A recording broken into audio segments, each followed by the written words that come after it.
sampai akhir ya. Sebelum kita mulai pembelajaran, coba anak ibu saksikan ada sebuah ice breaking di depan. Itu nanti kita saksikan sebelum anak ibu membaca doa ya. Kita cobakan bersama-sama ya.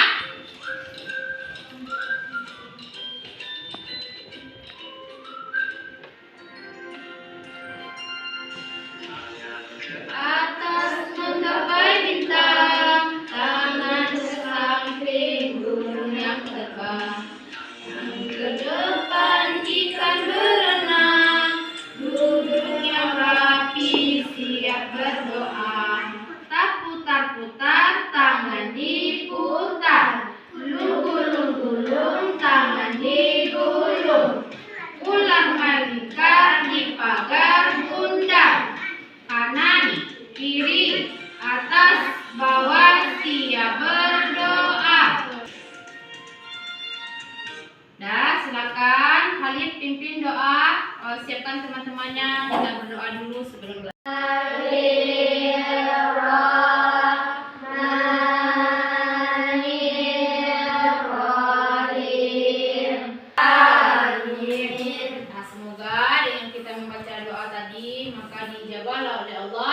Doa kita dan anak-anak ibu semuanya bisa menerima pembelajaran dengan ikhlas dan bisa menyerap pembelajaran dengan semangat ya.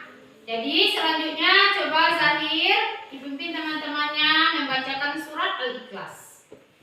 Marilah kita membaca surat Al-Ikhlas bersama-sama. Bismillah.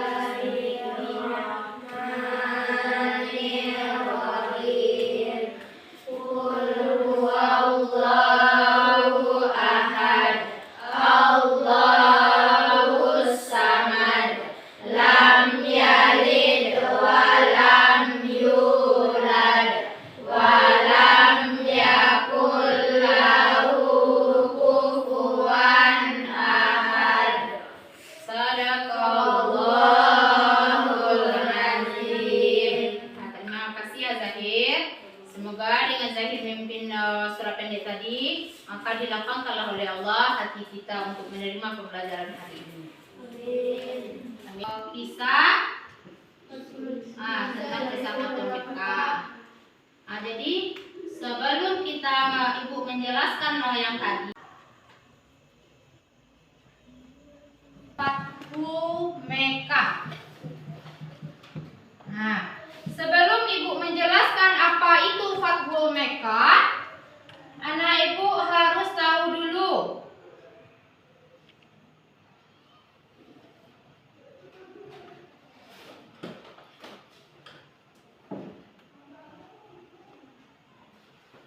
nampak? Apa pelajaran kita minggu lalu? Siapa yang masih ingat? Coba dapat. Tentang zakat fitrah dan zakat mal. Tentang zakat fitrah dan zakat mal. Boleh. Siapa lagi? Zahir. Mengenai hadiah dan sedekah. Dengan mengenai hadiah dan sedekah. Jadi itu pembelajaran kita minggu lalu. Kita ingat kembali zakat itu tadi apa zakat? Zakat artinya tumbuh. Ada materinya zakat, infak, sedekah dan hadiah. Dan ada hikmah berbagi. Siapa yang tahu apa? Ada berapa hikmah berbagi? Dapat. Yang pertama apa? Melipatkan pahala. Apa lagi? Menjauhkan diri dari sifat pelit. Membersihkan harta. Ya. Menolak musibah. Menolong orang yang lemah. Bagus untuk Dafa ya. Dan bagus juga untuk Zahir karena sudah membaca pelajaran di rumah. Sekarang coba anak ibu lihat ke depan. Ada itu tujuan pelajaran kita. Yang pertama, anak ibu mampu menceritakan kisah istimewa Fatul Mekah. Yang kedua, bisa membuat alur cerita tentang Fatul Mekah melalui gambar dan keterangan yang ada di dalamnya berdasarkan sederhana ya, keterangan alur ceritanya tapi sederhana saja, tidak harus panjang-panjang. Yang ketiga, menyimpulkan di balik kisah istimewa Fathul Mekkah. Dah, semuanya coba lihat, sudah muncul? Sudah kelihatan?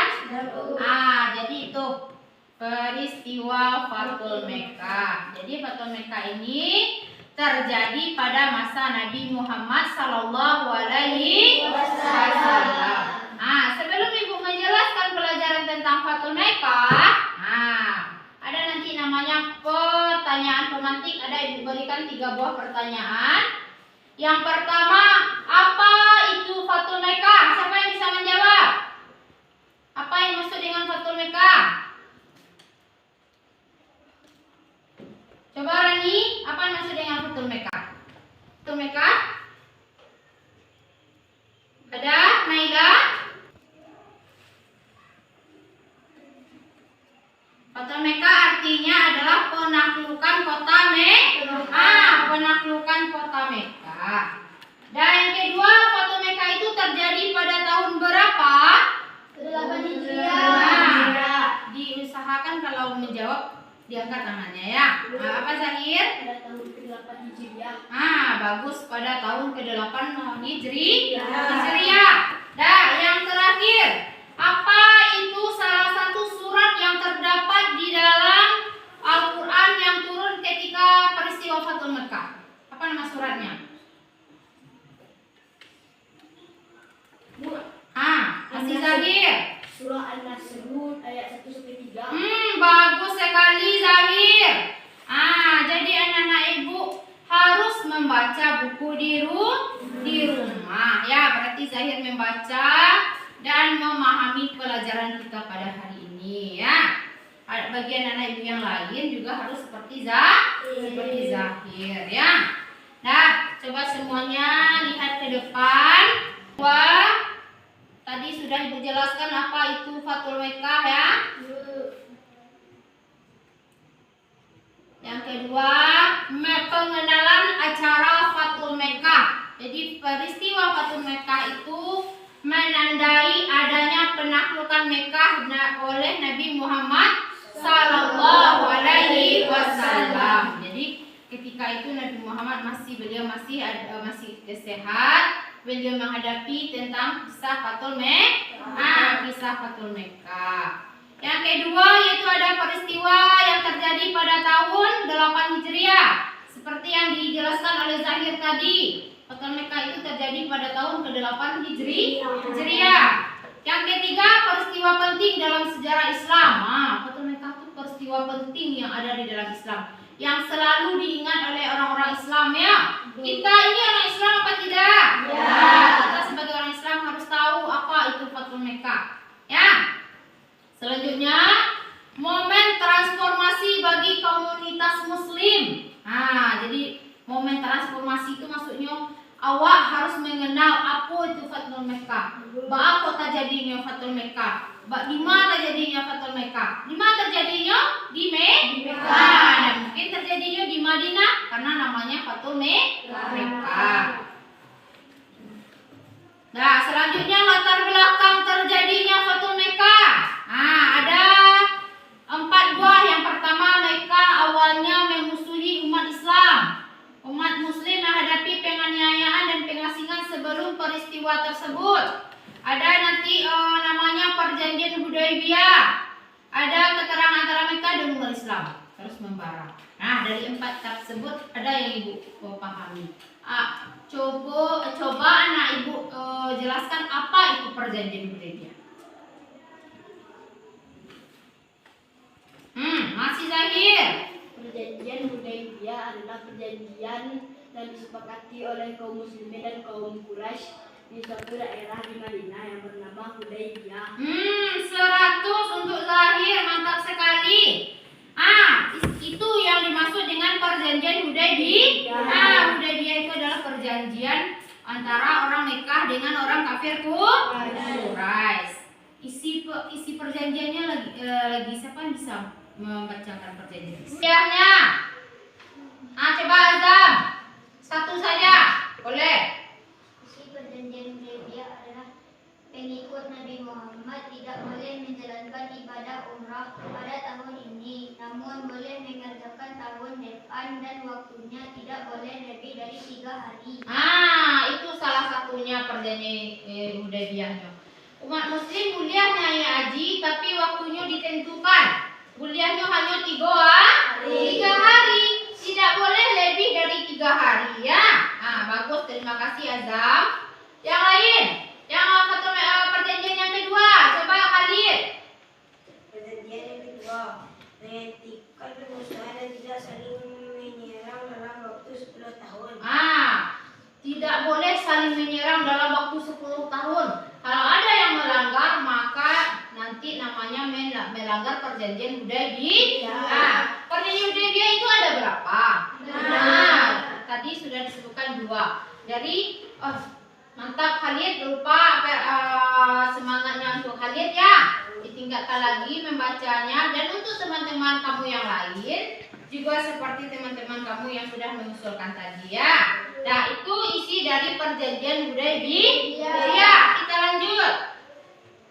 Ada persiapan penaklukan. Ada 4 buah pula. Yang pertama, Nabi mengumpulkan pasukan muslim dalam jumlah besar. Jadi ketika terjadinya Fathul Mekkah itu pernah ada penyerangan antara kaum muslim dengan kaum kafir Quraisy. Ini berperang ya. Yang kedua, strategi dirancang untuk meminimalkan perlawanan dari Makkah. Dari Mekkah itu siapa? Orang kafir Quraisy. Bukannya orang Islam saja yang ada di Mekkah, tapi orang kafir Quraisy juga yang ketiga, kepemimpinan dan diplomasi memainkan peran penting. Jadi di situ ada kepemimpinnya yang jadi pemimpinnya. Yang jadi pemimpinnya adalah Nabi Muhammad SAW.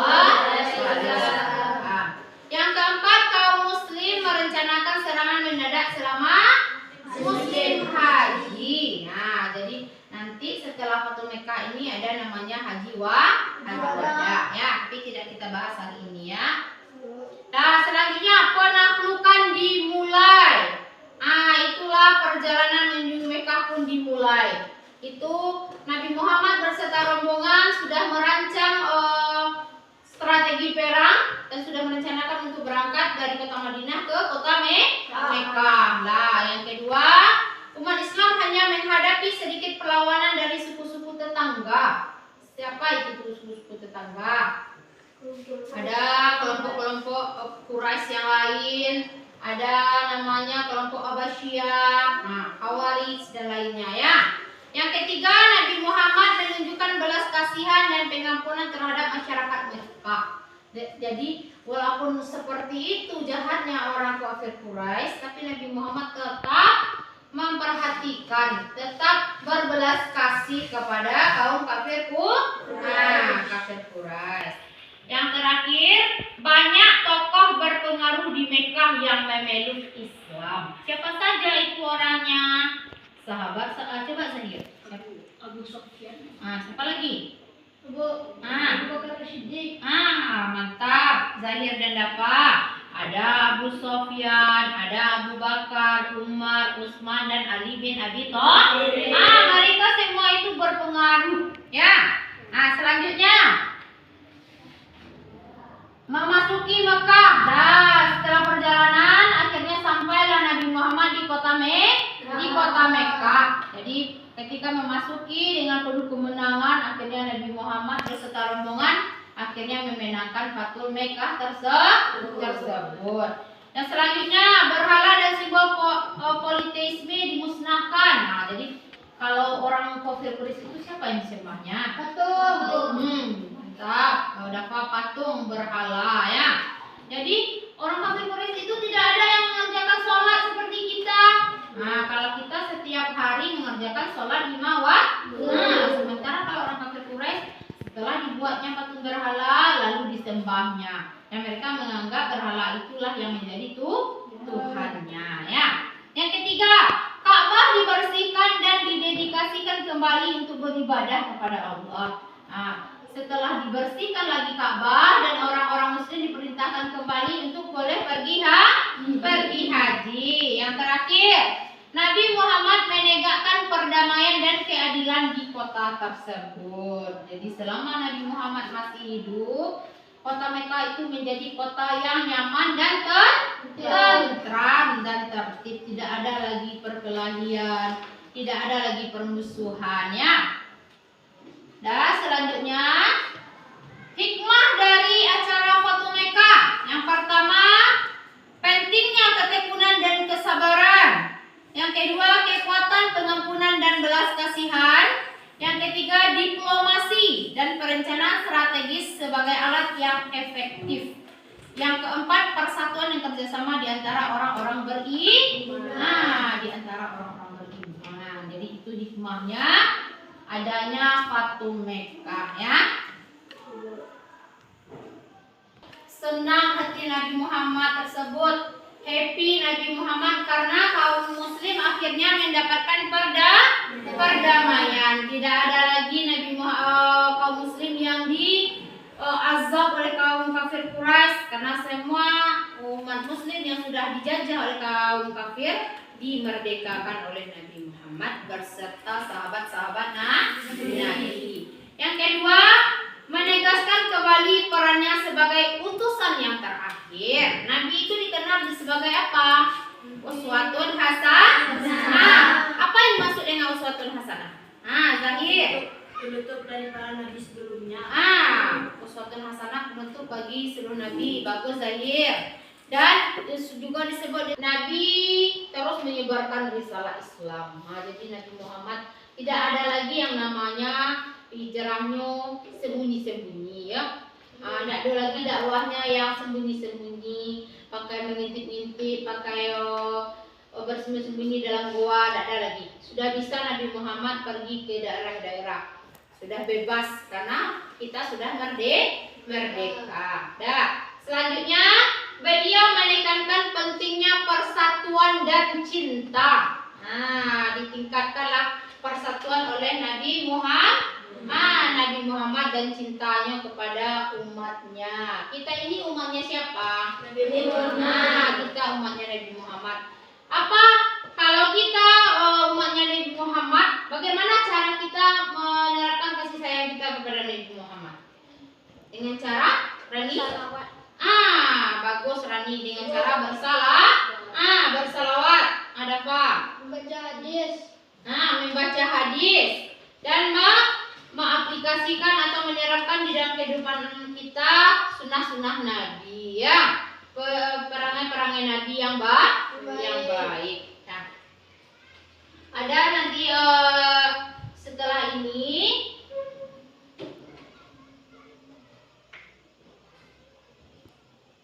anak ibu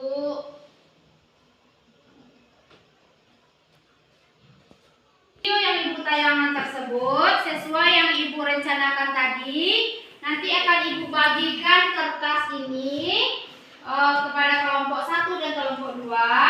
Anak ibu tulis apa ceritanya atau kesimpulan dari kisah Fatu Mekah tersebut. Kisah. Dan sekarang aja ibu bagikan ya. Siapa tadi yang menjelaskan? Rani. Itu lagi? Berarti Azam yang mencatat ya Azam. Nanti ibu duduknya per kelompok ya. Atau langsung saja disusun dulu, duduk per kelompok. Jangan dari sekarang. Bisa? Ibu mulai ya.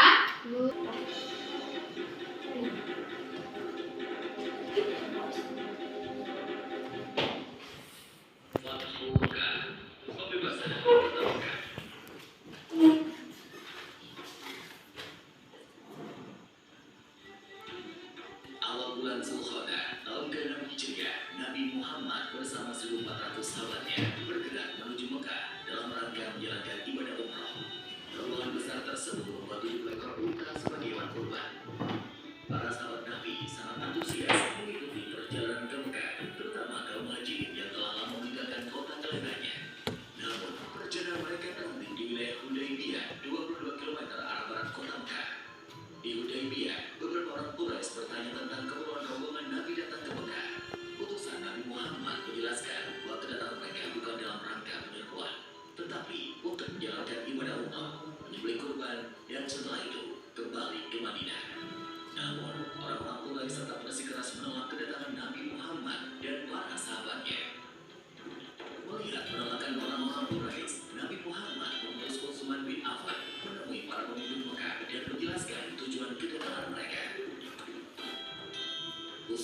Affan diperlakukan dengan baik oleh para pemimpin Mekah. Bahkan, para pemimpin Mekah mengizinkan Utsman untuk melakukan tawaf di Ka'bah. Tapi tanpa Nabi Muhammad dan para sahabatnya, Utsman menolak tawaran tersebut. Para pemimpin Mekah tetap menolak kedatangan Nabi Muhammad dan para sahabatnya. Oleh karena itu, dilakukan perundingan antara kaum muslim dan Quraisy Mekah. Nabi Muhammad memimpin langsung delegasi kaum muslim, sedangkan delegasi kaum Quraisy dipimpin oleh diplomat senior mereka, Suhail bin Amr. Perundingan yang berjalan aman tersebut akhirnya menghasilkan beberapa kesepakatan yang isinya: pertama, gencatan senjata antara kaum muslim dan Quraisy Mekah selama 10 tahun. Tidak akan ada tindakan buruk maupun permusuhan dari kedua belah pihak. Kedua, jika ada yang datang kepada Muhammad tanpa izin keluarganya, maka dia harus dikembalikan. Dan jika ada muslim yang datang kepada kaum Quraisy, maka dia tidak akan dikembalikan. Ketiga, dibebaskan kepada seluruh klan yang ada di Arab untuk menjalin kerjasama kepada kaum muslim maupun kaum Quraisy. Keempat, pada tahun tersebut rombongan kaum muslim belum diperbolehkan memasuki Mekah. Pada tahun berikutnya, kaum muslim baru diizinkan masuk Mekah selama 3 hari dan hanya boleh bersenjatakan pedang tanpa diurus. Kelima, perjanjian antara kaum muslim dan Quraisy Mekah didasari ketulusan dan kesediaan untuk melaksanakannya tanpa penipuan dan penyelewengan. Kesepakatan yang dikenal sebagai perjanjian Hudaybiyah tersebut dibuat rangkap 2, masing-masing untuk kaum muslim dan kaum Quraisy Mekah. Isi perjanjian yang dianggap merugikan pihak muslim itu membuat para sahabat keberatan. Namun, Nabi Muhammad berhasil meyakinkan para sahabatnya bahwa perjanjian tersebut sebenarnya sangat menguntungkan kaum muslimin. Setelah sekitar 20 hari berada di Hudaybiyah, Nabi Muhammad dan para sahabatnya kembali ke Madinah. Dalam perkembangannya, seperti yang tercantum dalam isi perjanjian, 2 suku yang saling berperang, yaitu suku Khuza'ah dan suku Bakar, menjatuhkan pilihan mereka. Suku Khuza'ah bergabung ke kaum muslim, sedangkan suku Bakar bergabung ke Quraisy. Muhammad menghapus tradisi tersebut. Dia yang kalah telah diampuni.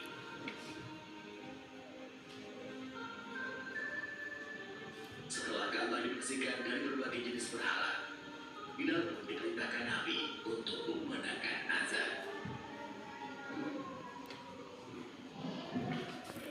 Kamu tuliskan apa cerita-cerita atau tokoh-tokoh, tahun dan isi-isi perjanjian yang ada di dalam video tersebut selama 5 menit. Nah, silakan.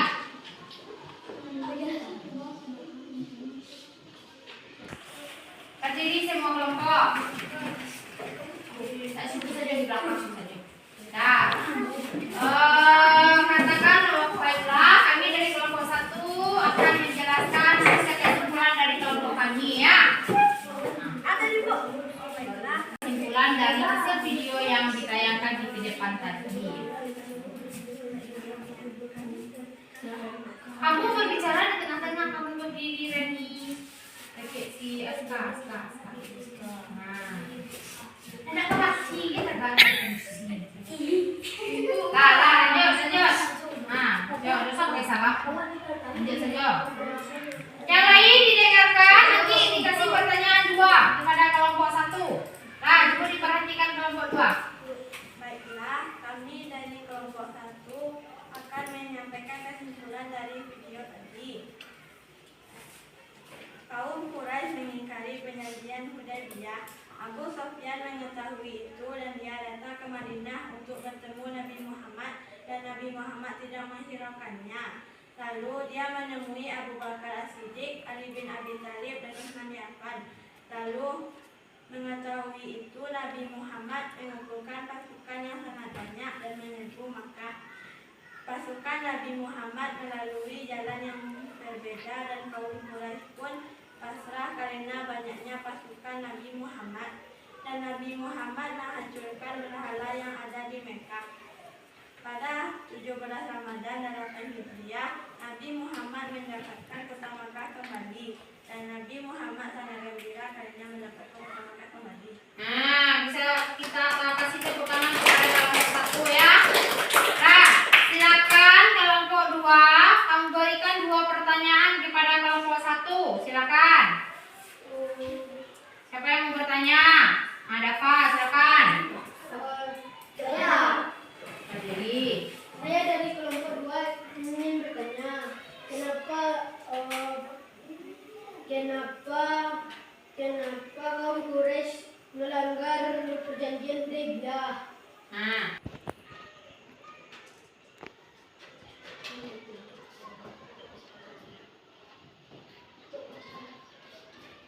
Dibantu dengan yang lain. Yang sebagai pembicara tadi boleh menjawab. Kenapa kelompok kaum kafir Quraisy melanggar perjanjian Hudaybiyah? Yaitu karena kaum Quraisy merasa tidak senang dengan perjanjian Hudaybiyah. Bagus kelompok satu. Satu lagi pertanyaannya. Apa yang mau ditanyakan? Tahu suara? Dapat lagi. Kami dari kelompok dua akan bertanya ke kelompok satu. Tahun berapa?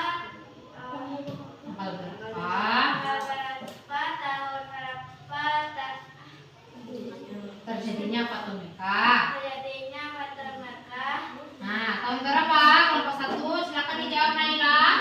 Saya akan menjawab pertanyaan dari kelompok 2. Tanggal 17 Ramadan di tahun ke-8 Hijriah. Bagus. Bagaimana kelompok 2? Puas dengan jawaban kelompok 1? Puas. Dah. Masih ada pertanyaan dari kelompok 2? Coba Zahir. Dari kelompok 2 yang bertanya kepada kelompok 1. Berapa tahun Nabi mengumpulkan pasukannya untuk menyerang kaum kafir Quraisy ke Makkah?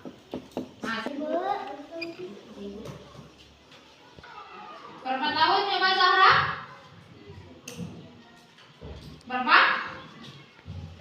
Cuma aja lah jawab. Jangan ragu-ragu. Kok sama-sama mendengar tadi video yang ditayangkan di depan?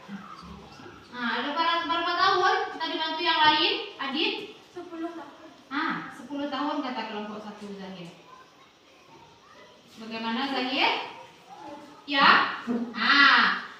Selama 10 tahun orang kafir Quraisy, orang muslim mengumpulkan pasukan sehingga banyak bisa mengalahkan kaum kafir. Dah.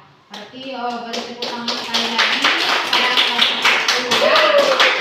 Silakan boleh kelompok 1 kembali ke tempat duduknya dan kita dengarkan bersama-sama tampilan dari kelompok. Dan setelah pelajaran kita, sebelum ibu menutup, yang tadi kota Mekah itu artinya adalah pembebasan kota Mekah. Yang kedua, kota Mekah itu terjadi pada tanggal 17 Ramadan pada tahun ke-8 Hijriah. Dan yang ketiga, bahwasanya kemenangan itu diraih oleh kaum muslimin. Dan terakhir, akhirnya kita kaum muslimin mendapatkan kejayaan dan cinta kasih antar kaum umat beragama. Jadi untuk pertemuan minggu selanjutnya, apa pelajaran kita? Tentang ibadah haji wada. Tentang haji wada. Tugas kamu di rumah silakan dibaca tentang haji wada. Nanti kita bertemu lagi di pertemuan selanjutnya ya. Nah, untuk hari ini marilah kita tutup pembelajaran kita. Sebelum kita tutup pembelajaran, Ibu ada sebuah ice breaking. Perasaan anak-anak Ibu setelah Ibu menjelaskan peristiwa Fatul Mekah tadi? Alhamdulillah semuanya senang ya. Karena dari kita tidak tahu kita menjadi tahu. Ya, terima kasih karena sudah senang mendengarkan penjelasan dari Ibu tadi. Coba berdiri, coba anak Ibu lihat spidol Ibu. Kalau Ibu luruskan sepedanya. Spidolnya berarti kamu lurus. Bisa? Asal bisa lihat Kak. Nah, coba dilihat spidol Ibu. Nah, sama aja. Di situ saja serta sudah Pak. Nah.